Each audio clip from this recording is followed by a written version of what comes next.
మేము కాశీకాపుడే మహబూబ్నగర్ ప్రతినిధులము 70 సంవత్సరాల నుంచి మా వినాయక చవితి ఉత్సవాలు జరుగుతున్నాయి. మహబూబ్నగర్లో ముందు మేమే స్టార్ట్ చేశాము. ప్రతి 15-20 సంవత్సరాలని టెక్నికల్గా సామాజికంగా వినాయకుడిని డెకరేట్ చేసి దానికి సంబంధించిన విషయాలు ప్రజలకు తెలియపరుస్తున్నాము.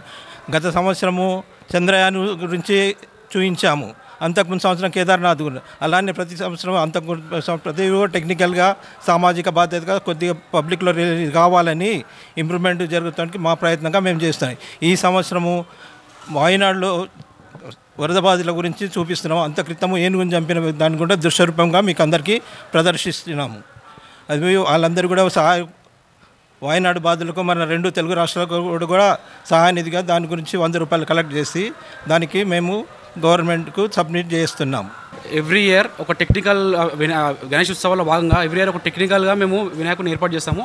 లాస్ట్ ఇయర్ అయితే మనం చంద్రయాన్ సక్సెస్ అయినందుకు ఆ చంద్రయాన్ 3 సక్సెస్గా చూపించాము. ఈ ఇయర్ ఏంటంటే లేటెస్ట్గా మనకు వాయనాడులో ఫ్లడ్స్ వచ్చినాయి.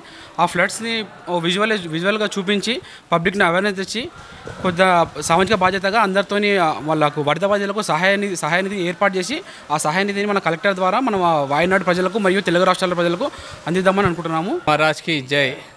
కాశీ కాపుడు యువజన సంఘం ఆధ్వర్యంలో మేము ప్రతి సంవత్సరం ఏదో టెక్నికల్గా కొత్తదంటే వినాయకుంది కొత్త కాన్సెప్ట్ తోటి మేము ఖచ్చితంగా చేస్తాము.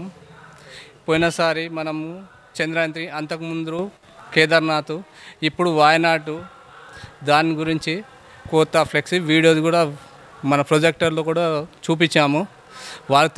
మన తెలంగాణ ఆంధ్రప్రదేశ్ 2 రాష్ట్రాల్లో కూడా మొన్న జరిగిన వరద బాధ్యతలో కూడా మా నుంచి సహాయం, మా కాశీ కాపాడే సహాయం నుంచి ప్రతి ఒక్కరితోటి 100 రూపాయలు కలెక్ట్ చేసి కలెక్టర్ ద్వారా మేము అలాగే అందజేయాలని చూస్తున్నాం. ఇంకోటి ఇక్కడ ప్రతి ఒక్క రోజు నవరాత్రులు నిత్యాన్నదానం కూడా నడుస్తుంది మన దగ్గర.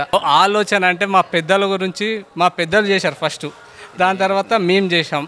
ఇంకా మా తర్వాత ఇంకా అది గత ఒక 20 సంవత్సరాల నుంచి, ఒకప్పుడు మేము 20 సంవత్సరాల కింద లడ్డు వినాయకుడు పెట్టాం. అప్పటి నుంచి కూడా ఇది వారసత్వంగా మేము చేస్తూనే ఉన్నాం.